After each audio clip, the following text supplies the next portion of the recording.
It'll be one to go this time by. Coming to the green, buddy. Coming to the green. Let's go get him. Go, go, go. Dig, dig, dig. Go, go, go, go. Get your motor running. Head out on the highway.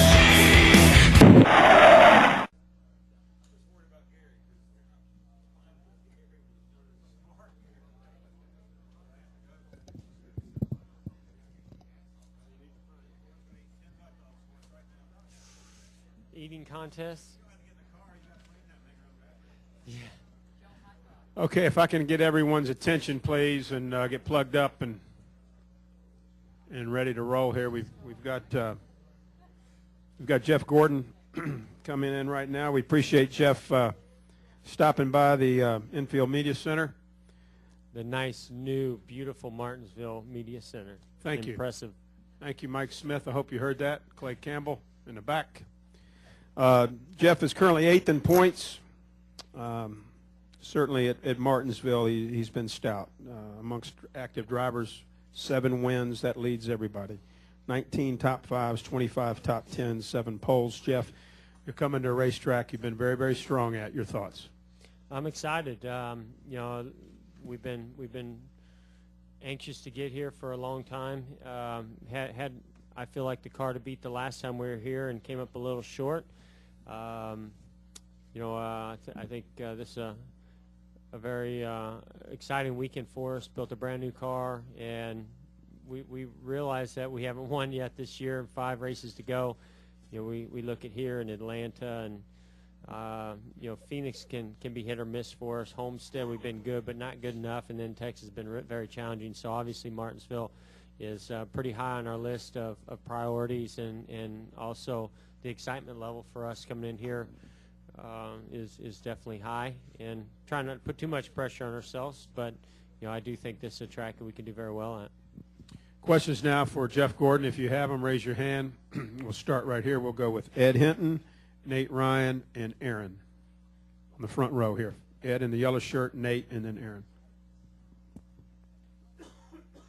Ed Hinton, ESPN.com. Jeff, could you talk about right in the middle of the chase with all these fancy tracks going on that NASCAR comes back to sort of its deepest roots, talk about this place, and also could you kind of take us on a lap of race traffic, of what makes this place so hard and so fatiguing? Well, yeah, I think you know, I think it is important for us to be here. You know, you look at the history of the sport and what a role Martinsville has played in that history. I also think it's important, you know, with all the mile-and-a-halfs that are on the circuit to mix in some short tracks. You know me, I always wish there was a road course in there as well.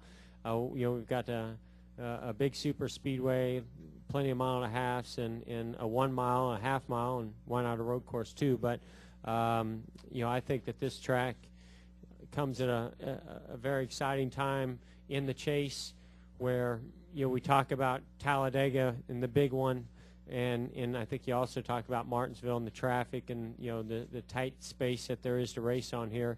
To me, you know, I've never really thought about Martinsville in that way, because I focus and I get into such a rhythm and in such a zone that, you know, I really just get out there and take each lap one at a time, feel what the car is doing. You got to have a lot of patience here. Just to run a single lap by yourself here, you got to have patience not to overdrive the car. And so you certainly got to have even more patience when it comes to traffic. But when the car's right and I get in that zone, you know, it's amazing how you can block out just how much traffic there really is. You know, from you guys looking at it, it's just one constant flow of cars.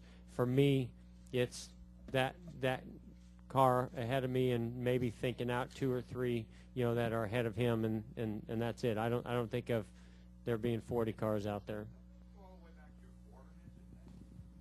Yeah, maybe. You know, I mean, back in the quarter midget days, you know, we had 10 cars on a 20th of a mile racetrack, and they could get spread out. And I don't know. You know, to me, that's just racing on a short track. Go Nate, Aaron, and then Jerry Bonkowski. Nate Ryan, USA Today. Jeff, since they've reconfigured or they added the pit wall here 9 years ago, you've started on the pole 7 times, and you have 5 top 5s, only 1 finish outside the top 10. I know that's a testament to how good you are here, but I assume each of those 7 times you chose the first pit stall. How important is that pit stall selection doing well? Yeah, you know, I've been all week just keep my fingers crossed that we wouldn't have a day like we're having today, because I think a lot of our success could be contributed to our qualifying success here. It's certainly not impossible to get it done and have a great finish or win the race from outside that front row. There's only 2 stalls here that are worth having, so you know you really only want to be first or second. Once you're anywhere behind that, maybe 3. I mean, you could take the first stall. There's 1 stall on the front straightaway just before you make the turn that has an opening, and then you have maybe stall number 2 that can be halfway decent. You're not going to beat the guy in front of you, but you'll beat everybody else out and maybe stay out of some trouble. But it is in the middle of a corner. So pit stall selection here is crucial. There's no way we're going to qualify today. We're going to be starting 8th. We're going to be picking 8th. And, you know, it's definitely something I'm going to talk a lot with Steve Letard about, because, you know, we are in a position to take risks. And you know, we're going to have to start by our pit selection in taking a risk.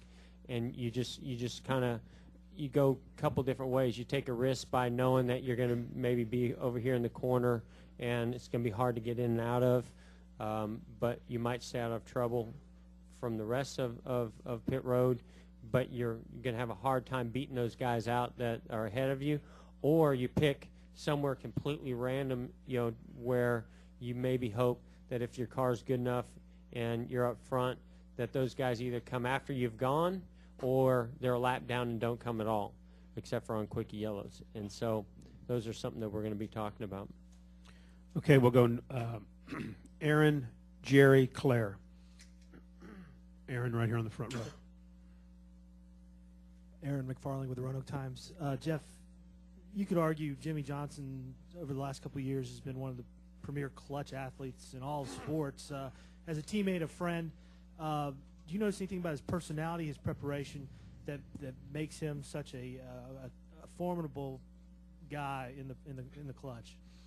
I mean, Jimmy's pretty calm, you know, and you know, to me, he's got really what it takes, especially in the sport today. He's got aggressiveness, but yet he's really learned quickly in the first couple years he was in the series of how to have patience along with that.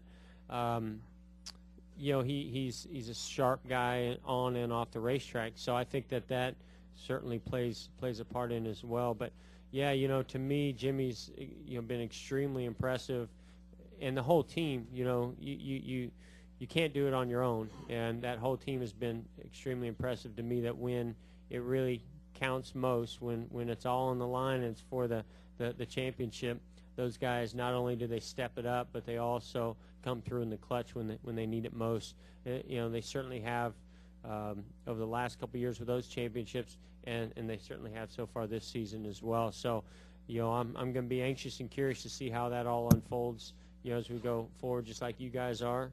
You know, when the race is over anyway. During the race, for me, it's just focusing on our race.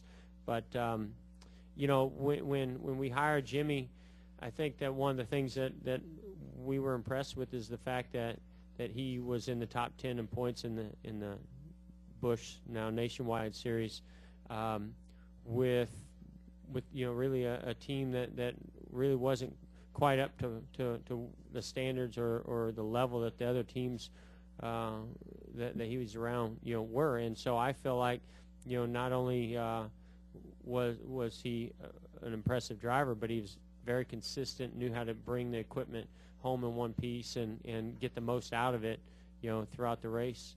And you know, that's what makes a championship caliber driver. And you know, I think that he's only been able to add to that since he's come to Hendrick Motorsports.